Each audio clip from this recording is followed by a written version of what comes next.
Welcome to New Possibilities. I speak truth to power without fear. So, the racist white supremacist website Stormfront has been forced offline by its own host. I'm going to read a couple of excerpts from this article on the Independent, and then I'm going to provide my commentary. So, the article says this. It says, one of the internet's oldest and most popular major white supremacist sites has been shut down by its web host. Stormfront went offline on Friday with a web service tracking site ownership reporting the site's domain status as under hold. The category suggests that the website is under legal dispute or lined up for deletion.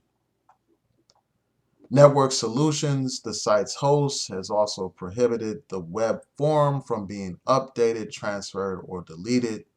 The prohibition will prevent the site's owners from recreating it on another domain, meaning if it is deleted, they will have to start from the beginning. And this article points out how that forum had over 300,000 registered members in 2015. The Lawyers Committee for Civil Rights under Law claimed responsibility for the site's removal after it had taken action against Stormfront. The committee's executive director, Christian Clark, told USA Today their website is a vehicle used to promote racially motivated violence and hatred. Following our efforts, Network Solutions has pulled the site, and while bringing down one site won't terminate their efforts, it will make it a little more difficult for white supremacists to sow hatred. And this article points out how another white supremacist site, the Daily Stormer, has been shut down as well and has been forced into retreat on the dark web. Now, in response to this, I'm sure that some people will say, well, they have a First Amendment right to freedom of speech. That's one of the important values in this country, that people should be able to express their views, regardless of how offensive their views are. People should have that right. And I understand that, but the thing is, people do not have a right to incite violence. And that's exactly what Stormfront has done. It has incited violence. There is a report done by the Southern Poverty Law Center that ties that racist website to over 100 murders. And this report was done in 2014, so I'm sure the number has climbed, especially in light of the events that took place in Charlottesville, Virginia, where you had a woman killed by one of these white supremacists, where this guy rammed his car into a crowd of people, killing her, a white woman, a white activist who was opposed to white supremacy and all that kind of stuff. Not only did this person kill her, he injured like 19 other people. And I'm sure that Stormfront helped organize this event. I'm sure that people discussed that event, the whole Unite the Right rally that took place in Charlottesville, Virginia. I'm sure that that forum was used as an organizing base or a place where people discussed that event. So that's one thing. People do not have the right to incite violence. In this article right here, this report on the Southern Poverty Law Center's website just points out how a lot of these users on Stormfront have committed atrocities. They have committed acts of violence inspired by that racist web form Stormfront. So you should check this out. I will include a link to it in the description box so that you can read it for yourself. But it just points out how this website is not just some place where people express their views. It is a place that inspires violence. So that's one thing that needs to be pointed out. Another thing is this.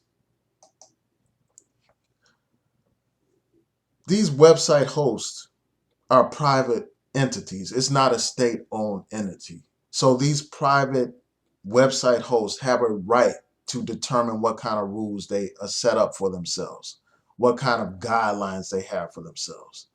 And This particular web forum that hosted the Stormfront had policies in place that were really against everything that Stormfront was doing. And this article in the News Sentinel points this out. It says the Lawyers Committee for Civil Rights under the law has claimed responsibility for the site's removal. Executive Director Kristen Clark said in an email that the nonprofit group has taken action against Stormfront. Their website is a vehicle used to promote racially motivated violence and hatred.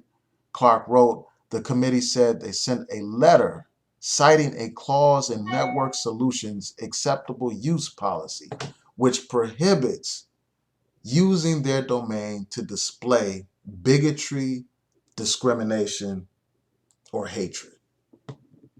So here we have a situation where the Lawyers Committee, they looked at the policy of this particular website host, and they saw that that website host was not even following its own policy by allowing a hate-filled web form to use their facilities. So, they took full advantage of what the law says or what the policy said, a policy that was against bigotry and discrimination, and they put that policy in Network Solutions' face and said, you're not even following your own policy. So they basically pressured them to follow their own policy by kicking that racist website off of their domain. And, I commend the Lawyers Committee for this effort. So again, it's a private website host and they have the right to set their rules. It's not state action. So they have the right to set their rules. And it is up to us to take full advantage of these different rules to make it more difficult for these white supremacists to operate. We have a duty to do this. We have a responsibility to fight these white supremacists on every front. We need to fight to take down their websites, fight to oppose their political agenda in the state legislatures, in the Congress, and even in the White House. We need to debunk their ideas, attack their ideas, and destroy their ideas with logic and reason. And we need to make sure that people who commit violence, these white supremacists who commit violence, we need to make sure that they are brought to justice. And we need to be prepared to defend ourselves as well. So I just had to share my thoughts about this. Tell me what you think. I commend the Lawyers Committee for fighting against white supremacy with actual action, not just words, not just talking about something, but actually doing something to shut down a racist website. And now that they have shut down Stormfront, and I see that Daily Stormer has been pushed into the dark regions of the web, it's time for other websites that are racist to follow that same suit. It's time for a chip mania to be removed from the internet. A racist website promoting all kinds of negativity and bigotry and all that kind of stuff. It's time for that site to go. So tell me what y'all think. Please rate, comment, and subscribe. Peace.